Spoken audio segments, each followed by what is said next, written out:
Are you wondering what are the tools and equipments that our ancestors used during their time?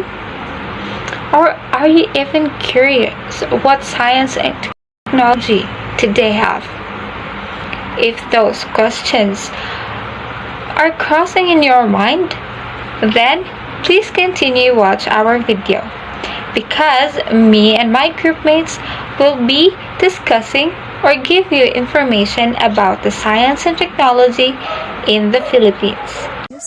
Today we will discussing all about the historical timeline in the Philippines. We have pre-colonial science and technology, during the Spanish regime, during First Republic, the American regime, during Commonwealth period, and the science and technology since independence. So, let's get started. For about 40,000 years, Filipino made a simple tools or weapon of stone flakes, but eventually developed techniques for sawing, drilling, and polishing hard stone. By about 3000 BC, they were producing adzes, ornament of seashells, and pottery of various designs. The manufacture of pottery subsequently became well developed and flourished for about 2000 years until it came into competition with imported Chinese porcelain. Gradually, the early Filipinos learned to make metal tools and implements like copper, gold, bronze, and latter and iron. By the 4th century AD, Filipinos were weaving cotton, smelting iron, making pottery and glass ornament, and were also engaged in agriculture. Filipino has also learned to build boats for the coastal trade. By the 10th century AD, these boats had become a highly developed technology.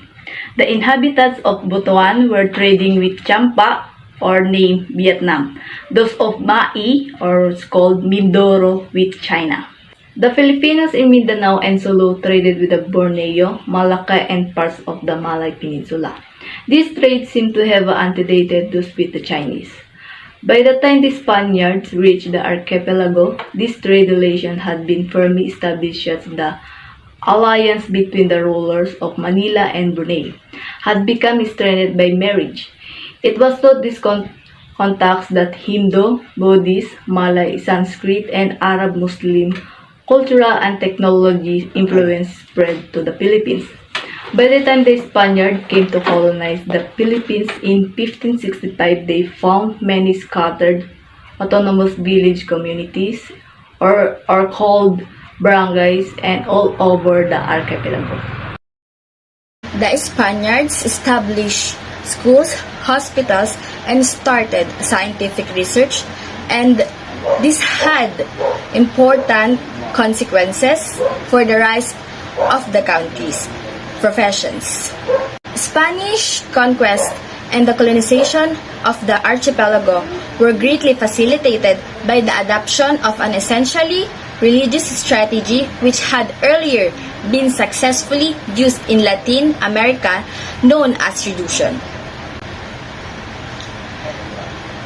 The net result of reduction was the creation of towns and the foundation of the present system of local government. The pre-colonial ruling class, the datus, and their hereditary successors were adopted by the Spanish colonial government into this new system to serve as the heads of the lowest level of local government as cabezas de barangay. Primary instruction during the Spanish regime was generally taken care of by the missionaries and parish priests in the villages and towns. Owing to the dearth of qualified teachers, textbooks, and other instructional materials, primary instruction was mainly religious education. Throughout the Spanish regime, the Royal and Pontifical University of Santo Tomas remained as the highest institution of learning. For the doctorate degree in medicine, at least an additional year of study was required at the Universidad Central de Madrid in Spain. The study of pharmacy consisted of a preparatory course with subjects in natural history and general chemistry, and 5 years of studies in subjects such as pharmaceutical operations at the School of Pharmacy.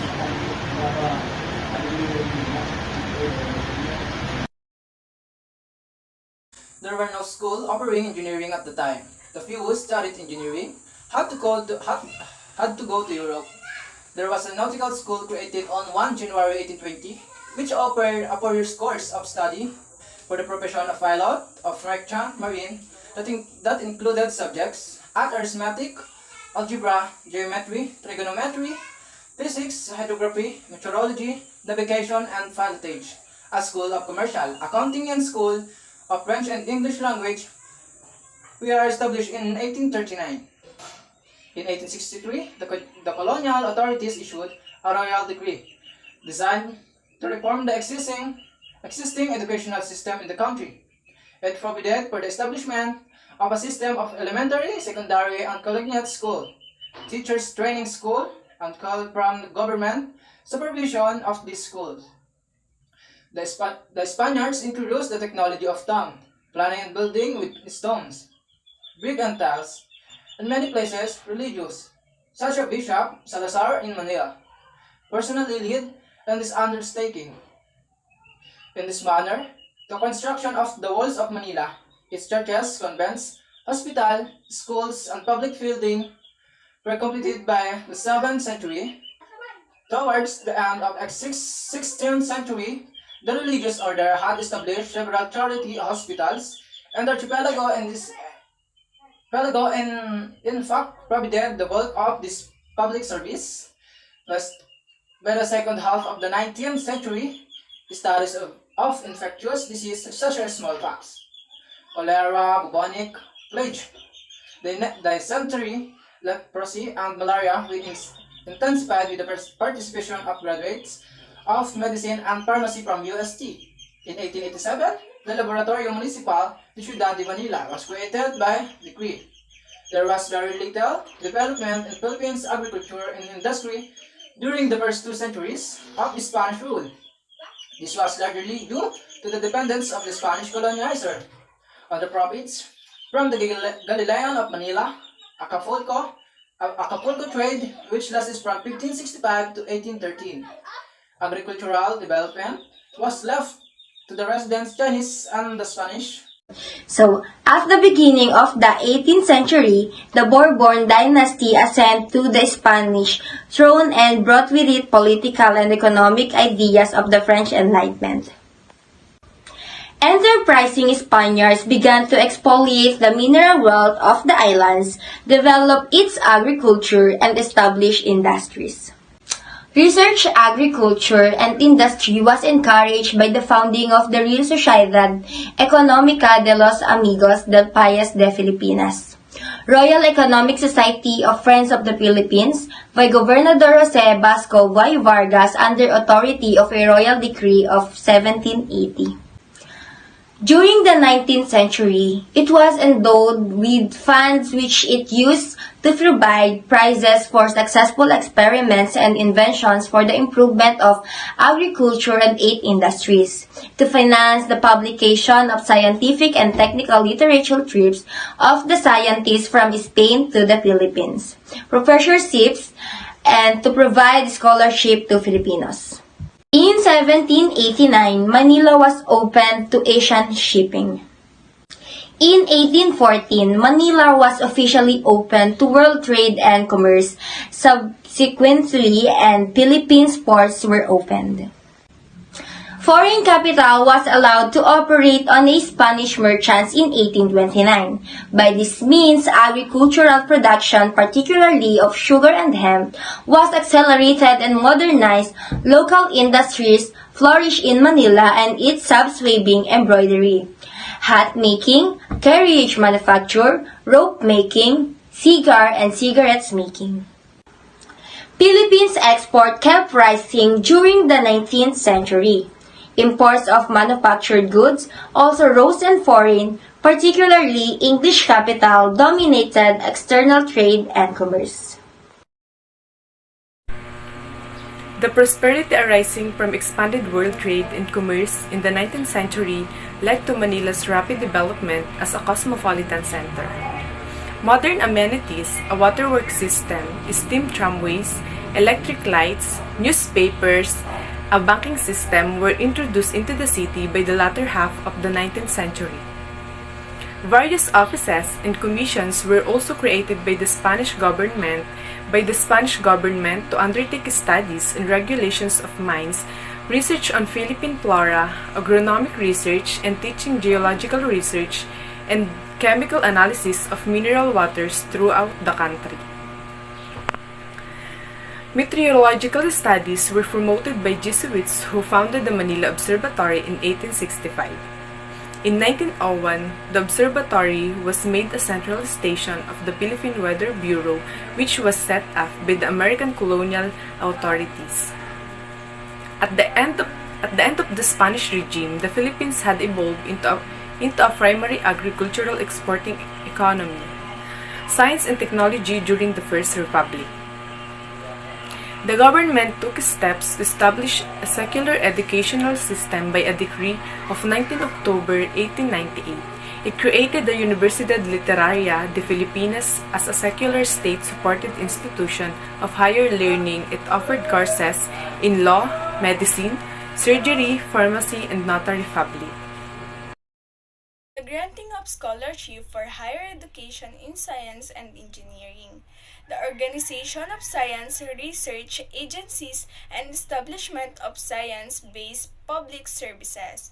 On 21 January 1901, the Philippine Commission, which acted as the executive and legislative body for the Philippines until 1907, promulgated Act No. 74 creating a Department of Public Instruction in the Philippines.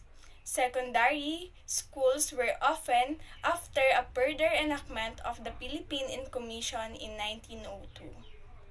The Philippine Medical School was established in 1905, was followed by other professional and technical schools.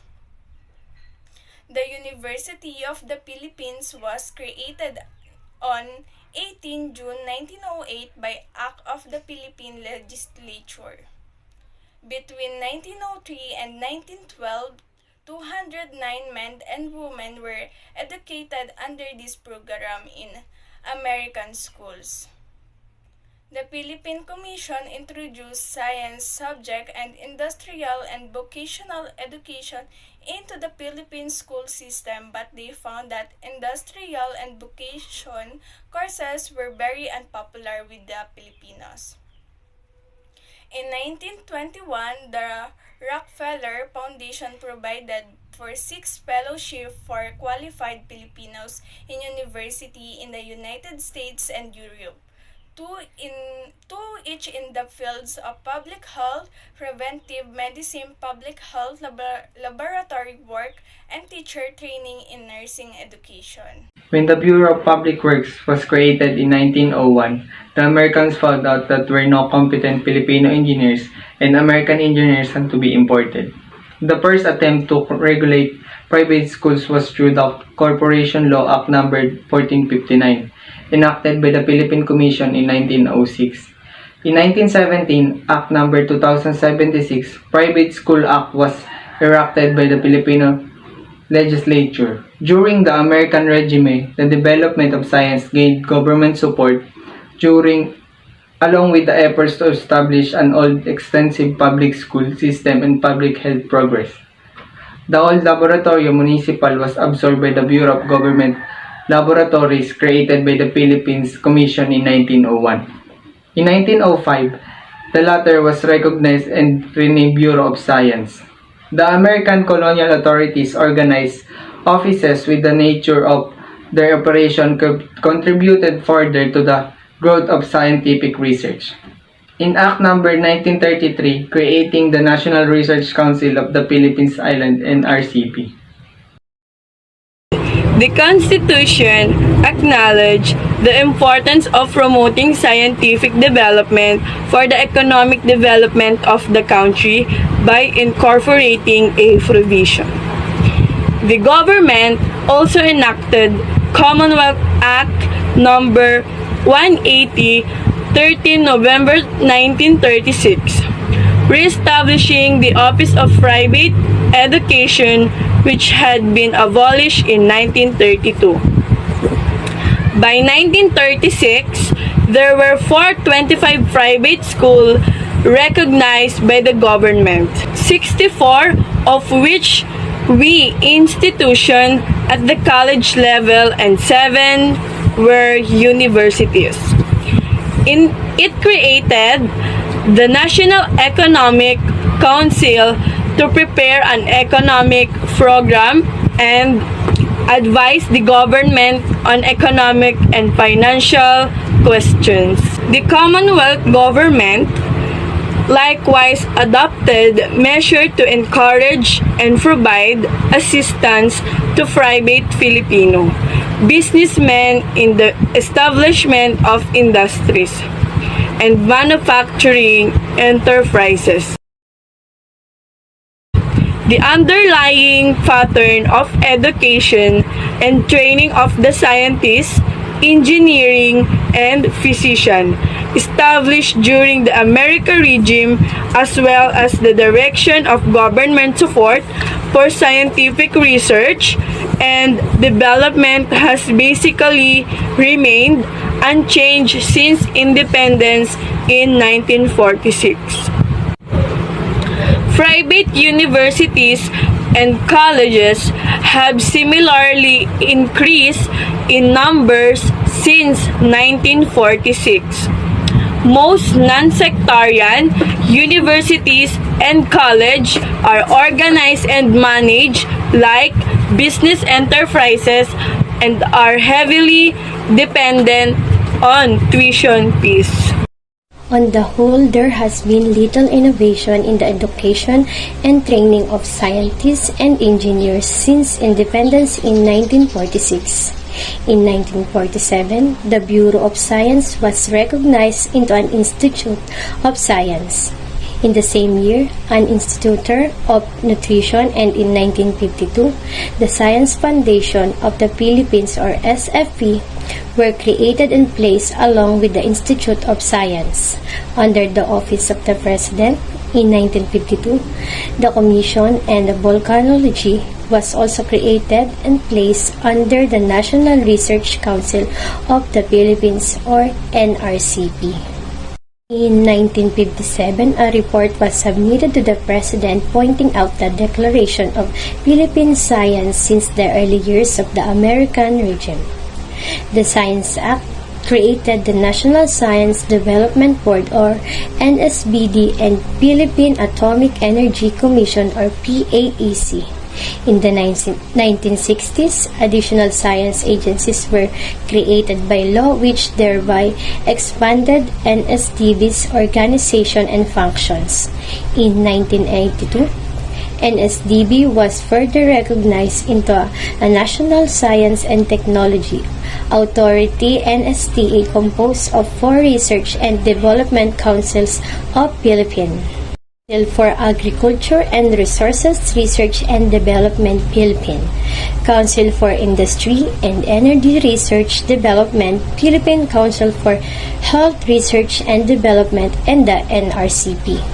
In March 1983, Executive Order Number 889 was issued by the President, which provided for the establishment of National Network of Centers of Excellence in Basic Sciences.